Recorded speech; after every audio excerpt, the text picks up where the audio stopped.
ராஜராஜ சோழன் அவர்களுக்கு எவ்வளவு பெயர்கள் இருந்தாலும் கூட எனக்கு ரொம்ப பிடித்த பேருங்க ஐயா சிவபாதன் என்று சொல்லுவோம். அதாவது சிவபெருமானுடைய காலை தன்னுடைய தலையிலே வைத்து ஆட்சி செய்த மனிதர்.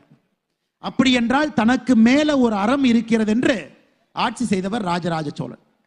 இன்னைக்கு அதே போல நம்முடைய பாரத பிரதமர் நரேந்திர மோடி அவர்கள் செங்கோலை அறத்தினுடைய சாட்சியாக புதிய பாராளுமன்றத்தில் வைத்து தன்னுடைய ஆட்சி நடத்தி கொண்டிருக்கின்றார். எவ்வளவு பாருங்க, எவ்வளவு பொருத்தம் பாருங்க.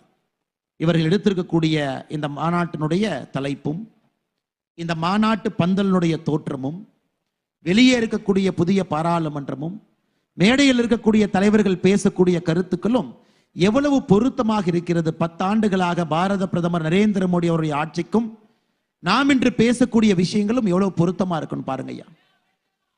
தமிழை வளர்ப்போம் என்று சொல்லுகின்றோம்.